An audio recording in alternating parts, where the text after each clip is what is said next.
So we did derivatives with difference quotients, and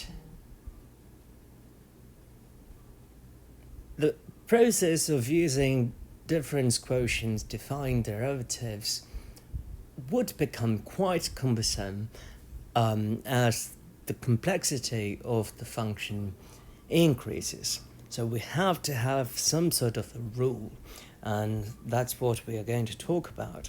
The simplest case is a polynomial function. So what is a polynomial function? A polynomial function from algebra is any function of the form an x raised n, an minus 1 times x raised n minus 1, all the way up to a1x plus some constant a0. So all of those a terms are numbers, and then we have x raised n minus 1, and so forth. So as an example, a linear function f of x equals 3x minus 2 is a polynomial. F of x equals x squared plus 2x plus 1 is a polynomial. So, what is the rule to find the derivative of a polynomial? The rule is quite simple. If f of x is equal to x raised n, then f prime of x is equal to n times x raised n minus 1. In other words, you move the n from the power to the front and decrease the power by 1. So if we have multiple terms in sum, so this is a remark, the derivative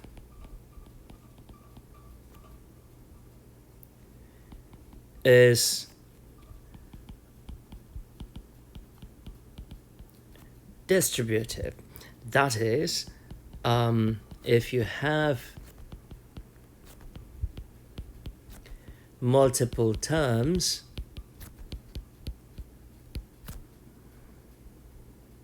in a polynomial,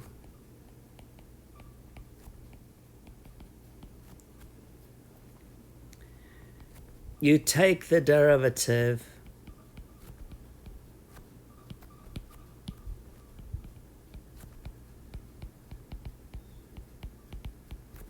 of each term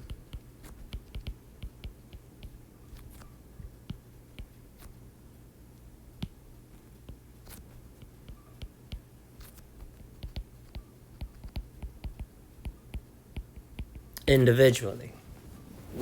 Okay, so that is for a polynomial. What is an exponential function? An exponential function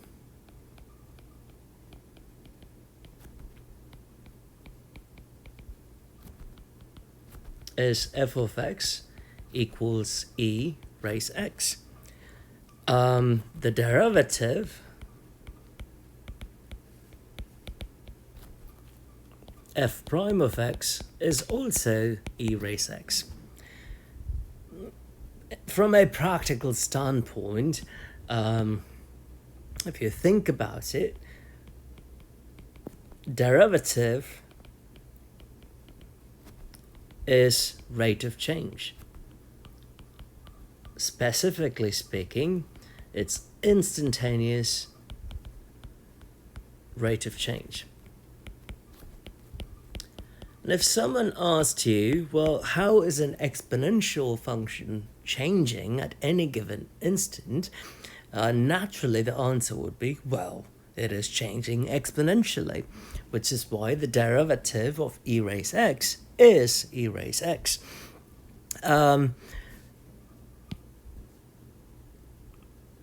Extending that idea, suppose c is a constant.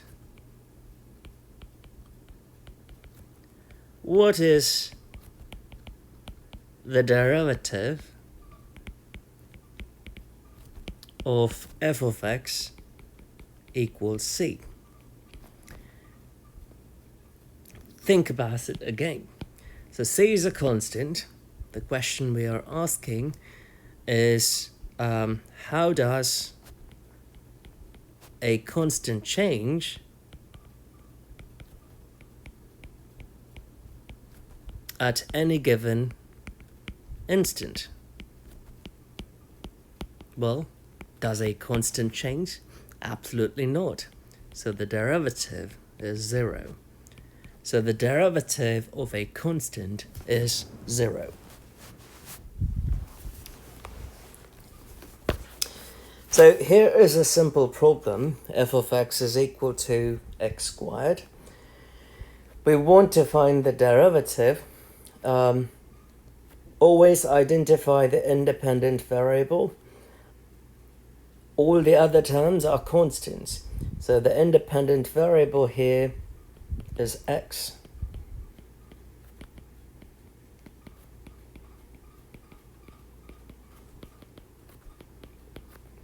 If I call that y, I'm taking the derivative of y with respect to x. The n in the power is 2, so the rule suggests the derivative has to be 2 times x raised 2 minus 1, which is 2 times x raised 1. The answer is 2x, and that would be f prime of x. Here we want to find the derivative of 2 times e raised x plus 1. Now, f prime of x, if we have a number multiplied to a function, in this case an exponential function, the derivative doesn't affect that 2 as long as it is in product.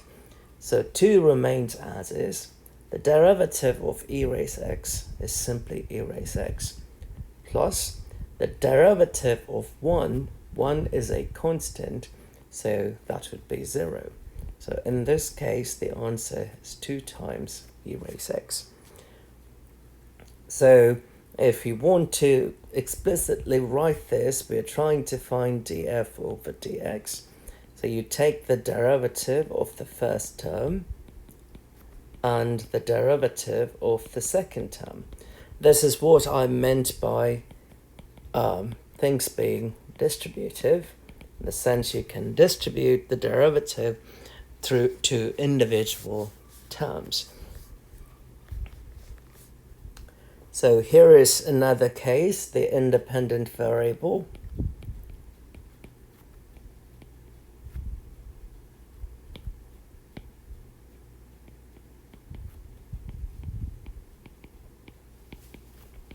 Is x. So we take the derivative of each term.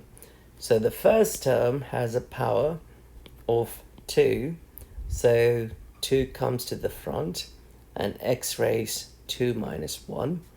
The second term has a power of 1.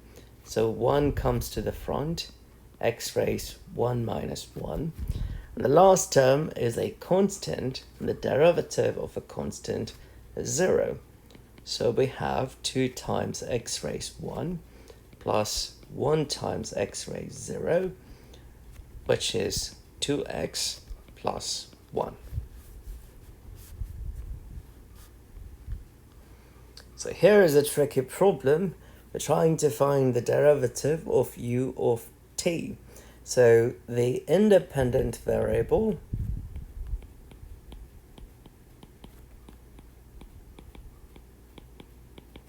is t.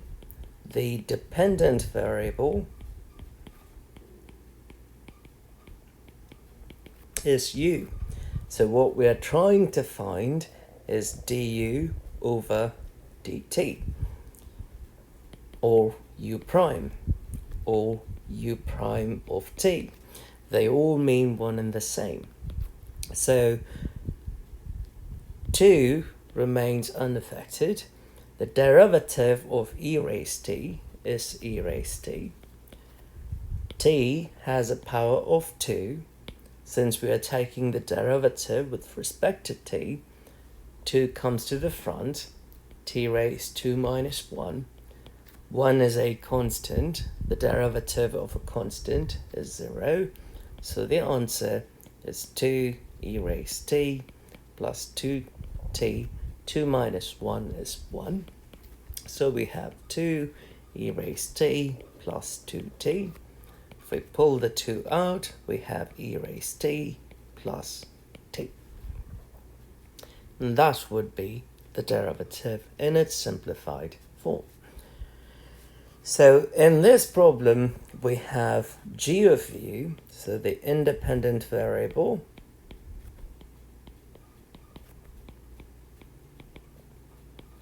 is u, the dependent variable is g.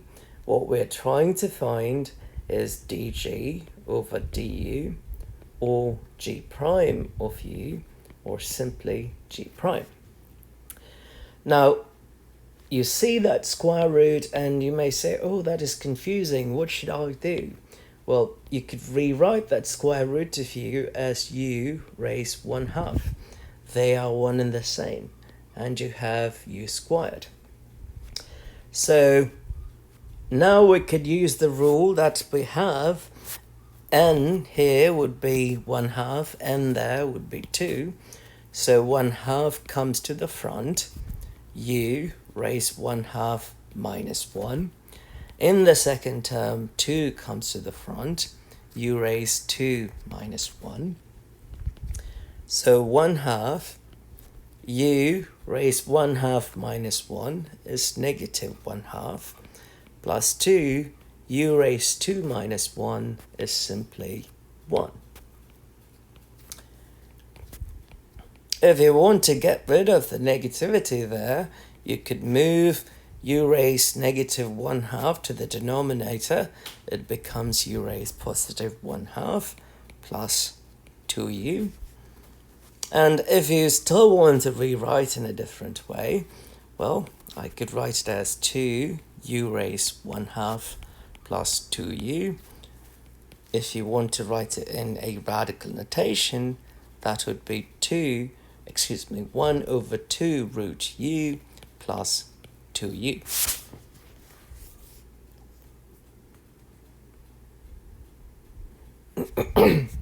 So here is an example. The independent variable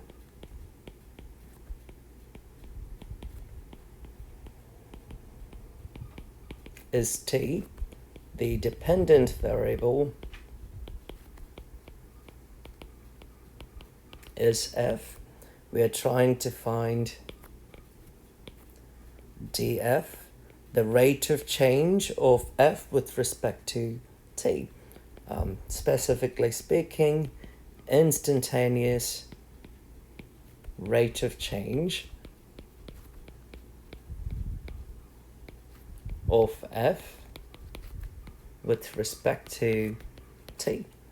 And that is the same as f prime of t, or simply f prime. And you may say, well, we did the rule for polynomials or powers, and how do we go about doing this? These aren't polynomial functions, or this is not a polynomial function. You're absolutely correct. So we have to do a bit of algebra here. So we have 1 over t. So if we move the t to the numerator, we have t raised negative 1. In the second term, if we move the t squared to the numerator, we have t raised negative 2. In the third term, if we move e raised t to the numerator, we have 2 e raised negative t.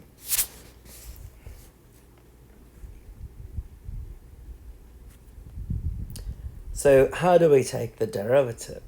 So n here is negative 1, there it is negative 2. So negative 1 comes to the front, t raised -1, -1.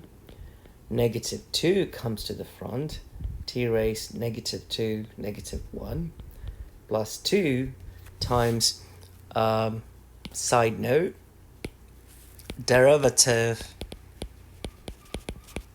of e raised -t is negative e raised -t.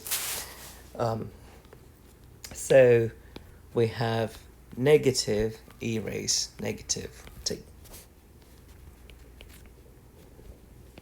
which would be negative t raised -2, -2 t raised -3, -2 e raised -t. We have a negative in common. If we pull that out, we have t raised -2 plus 2 times t raised -3 plus 2 times e raised -t.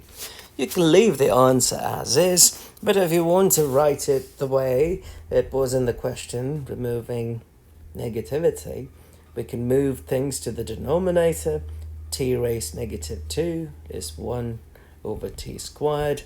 2 times t raised -3 is 2 over t cubed. Last one is 2 over e raised t. So now we want to find the second derivative, which means we have to find the derivative twice. So here the independent variable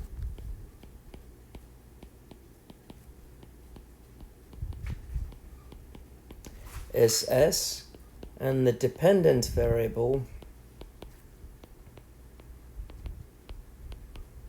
is g, and we are trying to find g prime of s.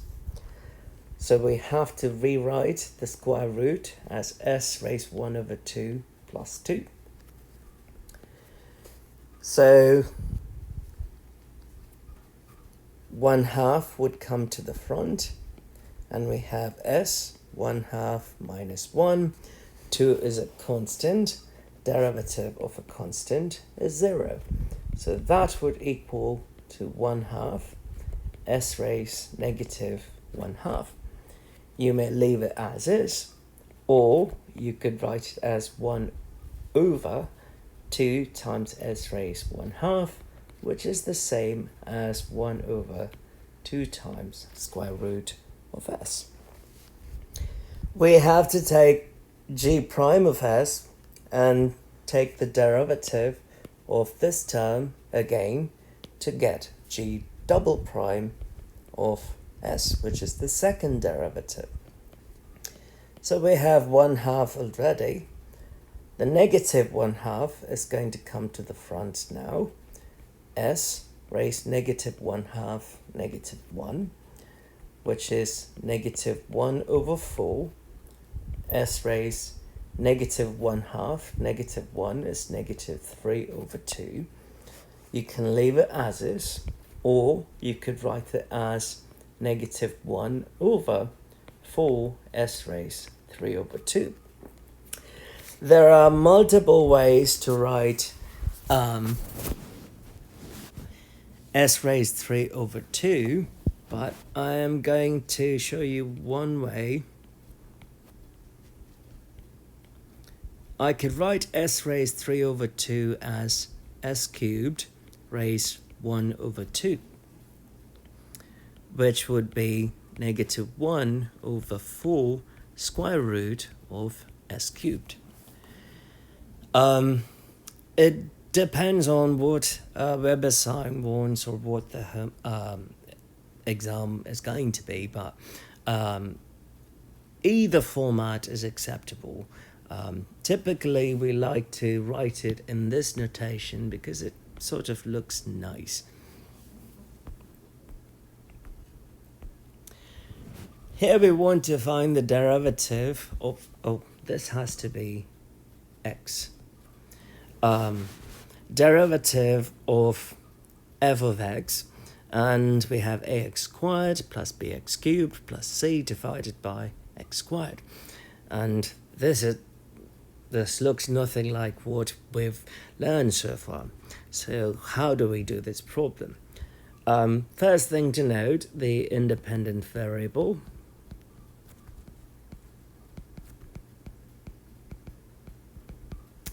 is x, the dependent variable is f, so we are trying to find f prime of x. Since the common denominator is x squared, we could write it as ax squared over x squared plus bx cubed over x squared plus c over x squared. The x squares would go away, so we have a plus b, the x squared and the x cubed would get cancelled, we have bx plus c over x squared. From the previous problem, we can rewrite the last term as c times x raised negative 2. Here a, b and c are constants. Oh, this is not f prime of x, this is still f of x. I'm just rewriting the original function. Sorry. So how do we find f prime of x? The first term, a, is a constant, so that would be 0. The power here is 1, so b, 1 comes to the front, x raised 1 minus 1, plus c, negative 2 comes to the front, x raised negative 2 minus 1. So b times x raised 0 minus 2c times x raised minus 3. X raised 0 is 1, so we have b minus 2c. Move the x raised negative 3 to the denominator, we get x cubed.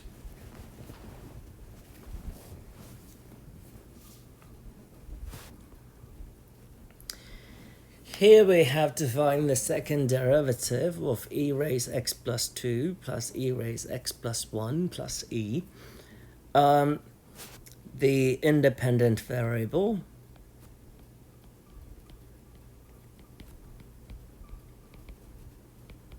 is x, the dependent variable is y, and what we are trying to find is y prime first, then y double prime. Before we could do that, let's rewrite the function. E raised x plus 2, I could rewrite it as e raised x times e squared. E raised x plus 1, e raised x times e plus e. Mind you, e is a number 2.71828, and it keeps on going. So if e is a number, e squared is also a number. So in the first term, e squared would remain as is. The derivative of e raised x is e raised x. In the second term, e would remain as is. The derivative of e raised x is e raised x. E is a constant, so the derivative of that constant is 0. So we have e squared times e raised x plus e times e raised x. We have e raised x in common, so we have e raised x times e squared plus e.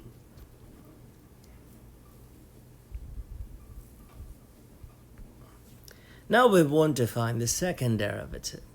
Well, if e is a constant, e squared is a constant, e plus e squared is a constant, so that entire term is a constant. It is some number. So we just have, number multiplied by e raised x. So when we take the second derivative, the number doesn't change because it is in product, and the derivative of e raised x is simply e raised x. So that is the second derivative. So the trick here is to do some algebra, rewrite the expression so that we can use the simple rules that we learned to find the derivative. Here is a practical example. Biologists have proposed a cubic polynomial to model the length of an Alaskan rockfish at age A, and that is the length, where L is measured in inches and A in years.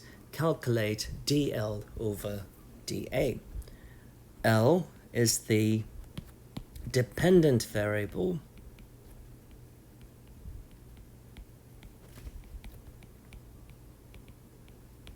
which is the length. A is the independent variable,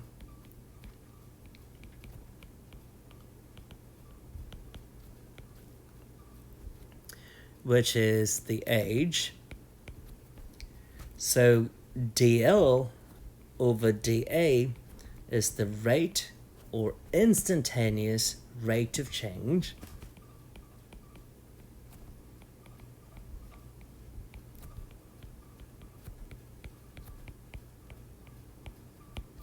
of length L with respect to age A. So what is the derivative? Well, the first constant is 0.0155 and A has a power of 3. So 3 comes to the front, A raised 3 minus 1, plus the second constant, or minus 0.372.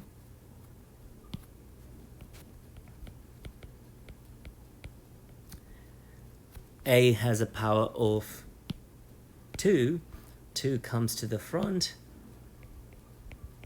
A raised 2 minus 1, plus 3.95. A has a power of 1, so we have 1. A raised 1 minus 1. Last term is a constant. Derivative of a constant is 0. So we have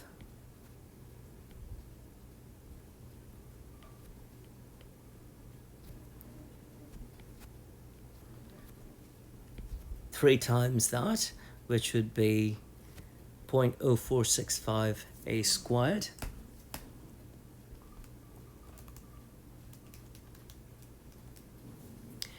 And minus 0.744 A plus 3.95 A raised 0 is simply 1. So the derivative is also a function. When we say dl over dA, A equals 12, means we have to plug in A equals 12 in the derivative.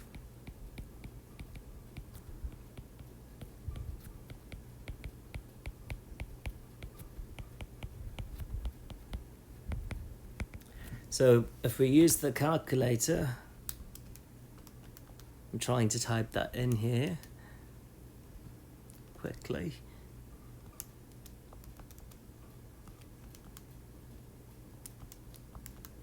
I get an answer of 1.718.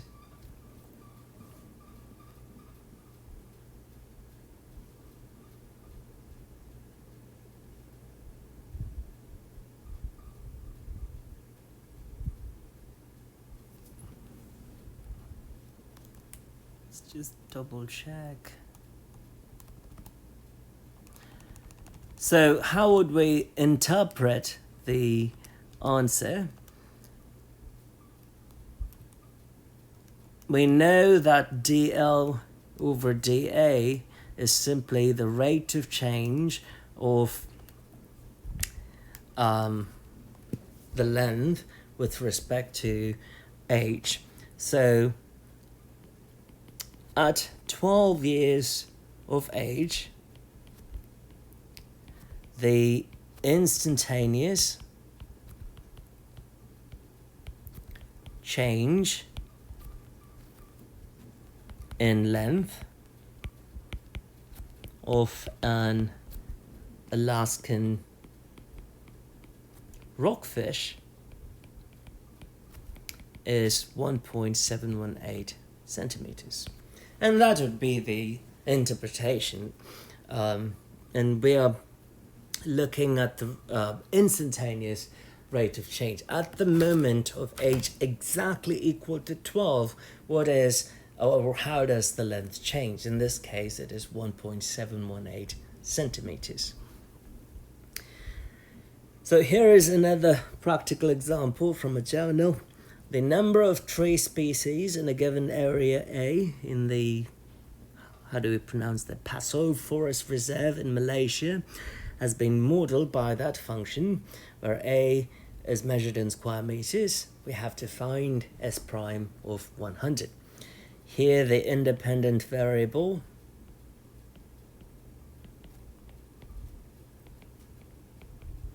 is A, the dependent variable is S, and we have S of A equals 0.882, A raised 0.842. So ds over dA would simply be S prime of A, or simply S prime. The 0.882 doesn't change. The power here is 0.842. That is going to move to the front. The independent variable has a power of 0.842. Now it gets decreased by 1. So we have 0.882 times 0.842, which is 0.7426 times A raised 0.842 minus 1, which is negative 0.158. So S prime of A is that answer. Now we want to find S prime of 100.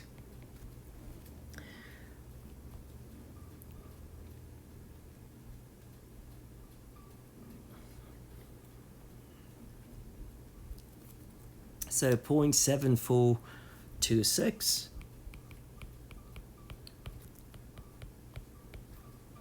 times 100 raised 0.158.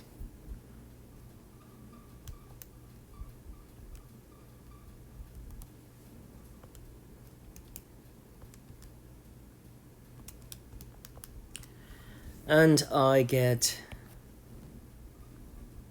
0.35872. So how do I interpret this? The instantaneous rate of change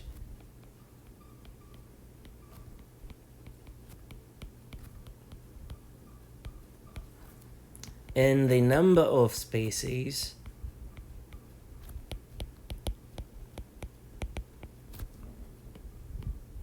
S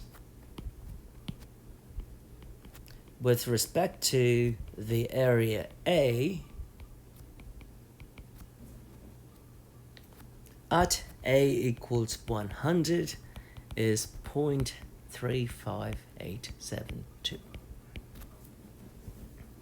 So key things to remember: when we take the derivative, you've got to know what the dependent variable is, what the independent variable is. The derivative is always for the dependent variable, so the derivative of the dependent variable with respect to the independent variable. Derivative of a constant is 0. Derivative is the instantaneous rate of change.